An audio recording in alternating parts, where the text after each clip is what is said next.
ট্রেনটা ফাঁকা থাকার কারণে মাম্মাম একটু দৌড়াদৌড়ি বেশি করছিল।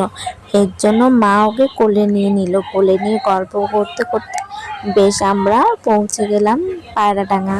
দিদি প্রায় অনেক দিন ধরে আমাদের বাড়ি আসে না, তাই বলছিল আসবে, ওকেই নিতে গেছিলাম আমরা।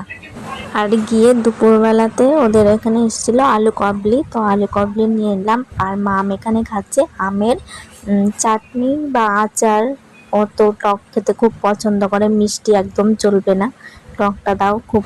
আর দিদিদের বাড়ি ঢুকতেই এই মন্দিরটা পড়ে, আর রাস্তার ধারে এই শীতলা মন্দিরটা। তারপর দেখো ভাত খেতে বসেছে, ভাত খাচ্ছে না, ছড়াচ্ছে। ওকে নিয়ে ভাত খেতে বসা মানে কি আর বলবো, যুদ্ধ। ভাত তো খেতে দেবেই না, আর শুধু ছড়াছড়ি করবে। তারপর খাওয়া দাওয়ার পরে একটু বিশ্রাম নিয়ে আমরা বাড়িতে যাব বলে স্টেশনে যাচ্ছি। এদিকে দেখো,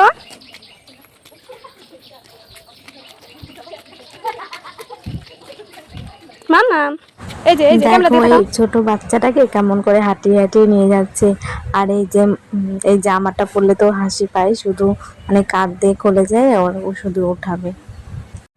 মোটামুটি বিকাল প্রায় হয়ে গেছে, আর ও কিন্তু একটু ঘুমায়নি।